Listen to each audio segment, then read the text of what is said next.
হে everyone, আসসালামু আলাইকুম। আশা করি সবাই ভালো আছেন। তো আজকে আমাদের ব্লগটি হচ্ছে আমরা নোয়াখালী থেকে কুমিল্লা যাব। কুমিল্লার যে জায়গাগুলো আছে, দর্শনীয় যে জায়গাগুলো আছে দেখার মতো আপনাদের মধ্যে উপস্থাপন করব, তুলে ধরবো, আপনারা দেখবেন।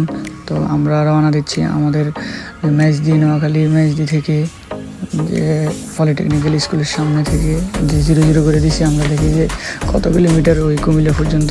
তো রওনা দিলাম আমরা দুই বন্ধু।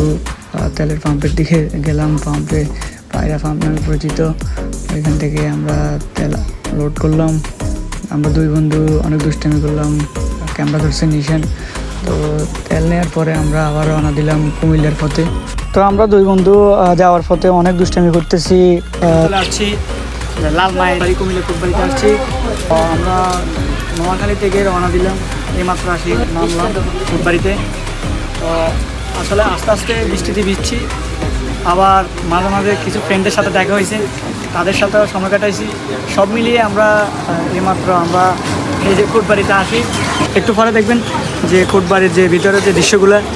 সবাই সাথেই থাকুন, আর দেরি না করে।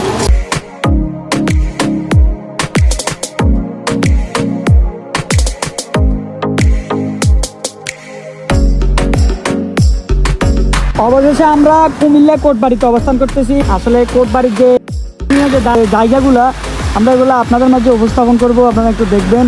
আমরা আছি এখন কোটবাড়ির ভিতরে। কুমিল্লা বিশ্ববিদ্যালয়ের যে রোডটি কোটবাড়ির ভিতর দিয়ে গেছে, ওই রোডের উপরে আছি আমরা। তো অবশেষে আমরা প্রবেশ করতেছি কুমিল্লা বিশ্ববিদ্যালয়ে। আমরা ভিতরে ঢুকতেছি। আসলে বিশ্ববিদ্যালয়ের ভিতরে যে সুন্দর একটি প্রকৃতি, আমি বলতে গেলে আসলে যেটা বাস্তব কথা, আমাদের নোয়াখালী প্রযুক্তি বিশ্ববিদ্যালয় থেকেও খুবই কম সৌন্দর্য। যাই হোক, আমরা দুই বন্ধু ভিতরে ঢোকার পরে উপর একটা ঢালু জায়গাতে উঠতেছি। খুবই সতর্কতার সহিত উপরে উঠে আমরা সেই একটা ভিউ উপভোগ করতে পারি, যেটা একটু পরে আপনারা দেখতে পাবেন। তো আমরা দুই বন্ধু উঁচু যে পিচ্ছিল যে জায়গাটা, ওই জায়গাতে আমরা উঠতেছি। উপরে ওঠার পরে পাশে যে বিশ্ববিদ্যালয়ের ক্লাসরুম দেখা যাচ্ছে, তার অপোজিট পাশে যে সুন্দর একটা ভিউ আপনারা দেখতে পাচ্ছেন। আমরা একটু সামনে যাচ্ছি, যে সোলিং রোড আমরা মনে করছি, এটা পুরো একটা ঘুরিয়ে একটা রোড।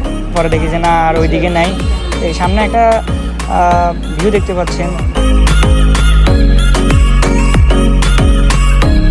তো আমরা ঘোরাঘুরি করার পরে উপরে দুই বন্ধু অনেকক্ষণ ছবি তুললাম। ভিডিও বানানোর পরে নেমে গিয়ে আমরা আবারও চলে আসলাম যে একটা জাদুঘরে। এরপরে আমরা আবারও চলে আসলাম যে বৌদ্ধবিহারে একটা, ওই জায়গাটা ভিতরে ঢুকছি। ঢুকে আমরা বৌদ্ধবিহারের যে জায়গাগুলো আছে ওইগুলো দেখি।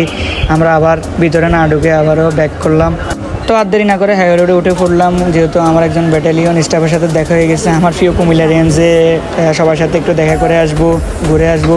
তো চলে আসলাম কুমিল্লা রেঞ্জের যে মূল গেটে, ভিতরে ঢুকছি। এবং কি আমরা এখন কুমিল্লা রেঞ্জের ভিতরে আছি। এই যে ঢুকতেছি, একজন স্টাফের সাথে দেখা করার পর অনেকক্ষণ কথা বলার পর ভিতরে ঢুকলাম। ঢোকার পরে আমরা বাইক স্টান্ট করে স্যারদের সাথে দেখা করলাম, অনেক মজা করলাম। দুষ্টামি করার পরে স্যাররা অনেক আন্তরিকতা দেখাইল। তো আমরা দীর্ঘ সময় স্যার ও স্টাফদের সাথে অনেক সময় কাটানোর পরে আমরা যাওয়ার পথে স্টাফ একজনের সাথে দেখা হইল। তো অবশেষে সন্ধ্যা হয়ে গেল, আমরা রওনা দিলাম প্রিয় নোয়াখালীর উদ্দেশ্যে। তো আজ এই ছিল, কেমন হইলো জানাবেন। ভালো থাকবেন, সুস্থ থাকবেন। আল্লাহ।